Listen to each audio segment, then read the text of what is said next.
কচু পাতা ভর্তা তো তোমরা অনেকেই অনেকভাবে তৈরি করে খেয়েছো, তাই না? কিন্তু আজ আমি যে স্পেশাল রেসিপিতে এটা বানিয়েছি, এভাবে যদি অত্যন্ত একবার তৈরি করে খাও, আমি বাজি ধরে বলতে পারি এর স্বাদ তোমাদের মুখে লেগে থাকবে সারা জীবন। একদম অন্যরকম একটা ফ্লেভার আর অসাধারণ স্বাদ ভরা এই ভর্তাটি যারাই একবার খাবে বারবার তোমার কাছে রেসিপি জানতে চাইবে। হ্যালো এভরিওয়ান, আসসালামু আলাইকুম, welcome back to my channel Zakia's cooking blog থেকে আরও একটি নতুন রেসিপি দেখার জন্য সবাইকে স্বাগতম। তো বন্ধুরা, চলো এই মজাদার ভর্তাটা কিভাবে আমি তৈরি করি দেখে নেওয়া যাক। এখানে কিন্তু আমি কয়েকটা কচু পাতা নিয়েছি। এই কচু পাতা ভর্তা করতে কিন্তু অতটাও বেশি পাতা লাগে না। তো আমরা যে মাঠে ঘাটে যে কচু শাকগুলো আছে সেই শাকই কিন্তু আজকে আমি ভর্তা করব। আর এরকম করে ভর্তাটা তৈরি করলে কিন্তু গলার মধ্যে একদম চুলকাবে না। আর কিভাবে খুব সহজে বাটাবাটি ঝামেলা ছাড়াই ভর্তাটা তৈরি করি দেখে নেওয়া যাক। তো ভিডিওটি স্কিপ করো না। আর এই ভর্তাটির ভিতরে কি কি সিক্রেট রয়েছে সেগুলোও দেখাবো। যদি ভিডিওটি স্কিপ করো তাহলে কিন্তু বুঝতে পারবে না। আর এই ভর্তার স্বাদ বাড়িয়ে দেবে এই গুঁড়ো চিংড়িতে। তো এখানে কিন্তু কাঁচা গুঁড়ো যে চিংড়িগুলো আছে দেশি, সেগুলোই কিন্তু আমি ভর্তা তৈরি করার জন্য নিয়েছি। আর এভাবে ভর্তা করলে যে কচু পাতার ভর্তা দ্বিগুণ স্বাদ বাড়িয়ে দিবে। তো ভর্তা তৈরি করার জন্য এখানে কিন্তু আমি কিছু তেল দিয়ে দিলাম 2 টেবিল চামচের মতো। আর তেলটা একটু গরম করে তারপর এখানে বড় সাইজের একটা পেঁয়াজ নিয়েছি। আর পেঁয়াজগুলো আমি ভেজে নিব। তো তেলের মধ্যে দিয়ে নেড়ে চেড়ে পেঁয়াজগুলো ভেজে নিব। এই পর্যায়ে এখানে দেশি রসুন সেগুলো আমি ব্যবহার করেছি। আর দেশি রসুনে কিন্তু খুবই সুন্দর ফ্লেভার থাকে, আর ভর্তা বানালে কিন্তু অনেক মজাদার হয়। তো এখানে 3টা দেশি রসুন নিয়েছি। তোমরা কচু পাতা অনুযায়ী কমিয়ে বাড়িয়ে নিতে পারো। তো এখানে আমি অল্পই কচু পাতা নিয়েছি। তো অল্প কচু পাতা দিয়ে যে এত মজাদার ভর্তা তৈরি করা যায়, না বানালে বুঝতেই পারবে না। আর ভর্তার জন্য কিন্তু এখানে আমি কাঁচা মরিচ নিয়েছি। আর এই কচু পাতার ভর্তাটা কিন্তু আমি বেশি করে কাঁচা মরিচ দিয়েই ভর্তা করব। তো দেখো, পেঁয়াজ, রসুন এবং কাঁচা মরিচগুলো আমি তেলের মধ্যে ভেজে নিব। তো ঢাকনা দিয়ে ঢেকে ভেজে নিব যাতে কাঁচা মরিচগুলো ফুটে গায়ে না লেগে আসে। সেই ক্ষেত্রে কিন্তু এখানে ঢাকনা দিয়ে ঢেকে নিলাম। তো অবশ্যই তোমরা যারা কাঁচা মরিচগুলো ভাজো তখন কিন্তু এই ঢাকনা দিয়ে ঢেকে নিবে, তাহলে কিন্তু ফুটে গায়ে আসবে না আর খুবই চেপে থাকবে। তো দেখো, ঢাকনা দিয়ে ঢেকে কিছু সময় ধরে উল্টিয়ে পাল্টিয়ে নেড়ে চেড়ে ভেজে নিব যাতে রসুন এবং কাঁচামরিচগুলো সুন্দর করে সেদ্ধ এবং ভাজা হয়ে যায় আর ফুটে গায়ে না আসে। তো দেখো, এগুলো কিন্তু আমি একটু কেটে কেটে দিচ্ছি যাতে না ফুটে, তার জন্য কিন্তু এভাবে কেটে দিচ্ছি। আর তোমরা চাইলে কিন্তু মরিচগুলো একটু ফালা ফালা করে কেটে ভেজে নিতে পারো, তাহলে কিন্তু আর ঢাকা লাগবে না। তো দেখো, মরিচ এবং এগুলো কিন্তু প্রায় ভাজা হয়ে গিয়েছে। এখন এই পর্যায়ে এখানে যে গুঁড়ো চিংড়িগুলো ছিল, এখানে কিন্তু চিংড়ি মাছের মাথাও আছে, তো সেগুলো ফেলাই নাই। আর এখানে কিছু গুঁড়ো চিংড়ি নিয়েছি, সেগুলো কিন্তু এখন আমি হালকা করে তেলের মধ্যে ভেজে নিব। তার আগে এখানে দেখো, আধা চা চামচের মতো হলুদের গুঁড়ো দিয়ে দিলাম আর 1 চা চামচের মতো লবণ দিয়ে দিলাম। তো এগুলো সুন্দর করে আমি তেলের মধ্যে ভেজে নিব। আর খুব সুন্দর একটা কালার হবে হলুদটা দেওয়ার কারণে। আর যদি হলুদ না দিতে চাও তাহলে কিন্তু স্কিপ করে যেতে পারো।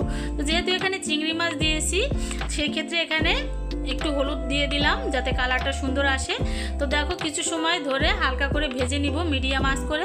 তো চিংড়ি মাছগুলো কিন্তু ওরকম করে ভাজা লাগবে না, অল্প করে ভাজলেই হবে।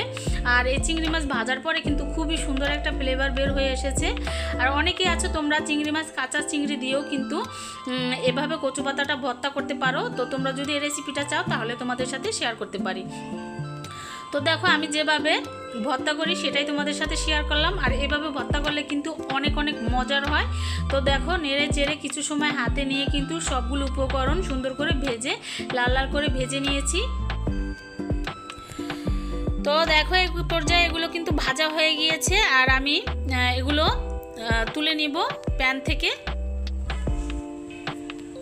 তো ভিডিওটি দেখতে দেখতে যারা এখন একটা লাইক দাও না বন্ধুরা, একটা লাইক দিয়ে যুক্ত থাকো। আর আমার চ্যানেলে নতুন যারা বন্ধুরা জয়েন হয়েছো, ভালোবেসে চাইলে আমার চ্যানেলটি সাবস্ক্রাইব করে আমার পাশে থাকতে পারো এবং পাশে থাকা বেল আইকনটি অন করে রাখতে পারো যাতে এরকম নতুন নতুন ভিডিও ছাড়া মাত্রই তোমাদের কাছে পৌঁছে যায়। তো দেখো, এখানে কচু পাতাগুলো কিন্তু আমি সিদ্ধ করে নিব একটু পানি দিয়ে, আর অল্প কিছু পরিমাণে হালকা তেল দিয়ে সিদ্ধ করে নিব।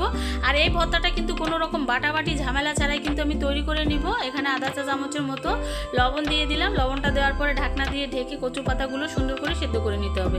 আর বন্ধুরা, এই ভর্তাটা কিন্তু আমি ব্লেন্ডারে ব্লেন্ড করে নিব। আর যেগুলো ভেজে নিয়েছি চিংড়ি মাছ, কাঁচামরিচ, রসুন, তো এগুলো ভাজার পরে যে কচু পাতাগুলো সেদ্ধ করে নিয়েছি এগুলো কিন্তু আমি অফ ক্যামেরায় ব্লেন্ড করে নিব।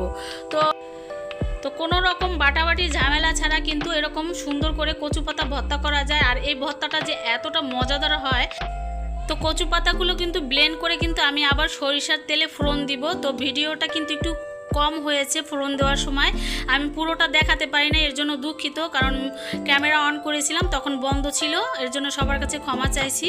তো এখানে কিন্তু পেঁয়াজ এবং একটু জিরার গুঁড়ো আর শুকনো মরিচের গুঁড়ো দিয়েছি। ওগুলো দেওয়ার পরে একটু ভেজে তারপরে যে কচু পাতাগুলো ছিল সেগুলো কিন্তু তেলের মধ্যে দিয়ে নামিয়ে নিয়েছি। আর তৈরি হয়ে গেছে আমার খুবই লোভনীয় কচু পাতা ভর্তা। উপর দিয়ে একটু ডেকোরেশনের জন্য দিয়েছি শুকনো মরিচ ভেঙে আর কয়েকটা চিংড়ি মাছ। যেহেতু এখানে চিংড়ি মাছ অ্যাড করেছি তাই একটু সৌন্দর্যের ক্ষেত্রে এখানে আমি কয়েকটা চিংড়ি মাছ দিয়েছি। আর কতটা লোভনীয় হয়েছে দেখতে বন্ধুরা বলো। তো তৈরি হয়ে গেল আমার পারফেক্ট কচু পাতার ভর্তার রেসিপি। গরম গরম পাতে সামান্য একটু লেবুর রস চিপে নিয়ে এই কচু পাতা ভর্তা দিয়ে প্রথম লোকমাটা যখন মুখে দেবে, বিশ্বাস করো স্বাদে মনটা একদম ভরে যাবে। তো দেখো, গরম গরম ভাতের সাথে এরকম 1 চামচ কচু পাতা ভর্তা দিয়ে খেতে যে কতটা লোভনীয়, না বানালে আর না খেলে বুঝতেই পারবে না। তো একটু মেখে লেবুর রস দিয়ে এভাবে আমি খেয়ে নিব। কতটা যে মজাদার হয়েছিল বন্ধুরা, ভাষায় বোঝাতে পারবো না। পরিবারের সবাইকে নিয়ে যখন একসাথে বসে এই ভর্তা দিয়ে দুপুরের খাবারটা খাবে, দেখবে থালা নিমেষেই ফাঁকা হয়ে যাবে। আর যদি কোনো অতিথি বা প্রিয় মানুষকে এভাবে পরিবেশন করে খাওয়াও, তবে শত মুখে প্রশংসা তোমার পাওয়া হয়ে যাবে। এটা একদম নিশ্চিত। সবাই এক বাক্যে বলতে বাধ্য হবে, কচু পাতার ভর্তা এমন অসাধারণ স্বাদ আগে কখনো পাইনি। নিজের হাতে তৈরি করা পরিবারের মানুষকে তৃপ্তি করে খেতে দেখা আর তাদের সেই মুখ হাসি, এর চেয়ে বড় আনন্দ আর কি হতে পারে বলো। তাই আর দেরি না করে প্রিয়জনদেরকে চমকে দিতে এখনই বানিয়ে ফেলো দারুণ কচু পাতার ভর্তা। তো বন্ধুরা, আমার এই কচু পাতার ভর্তার রেসিপিটা তোমাদের কাছে কেমন লাগলো অবশ্যই জানাবে। ভালো লাগলেও জানাবে আর খারাপ হলেও জানাবে।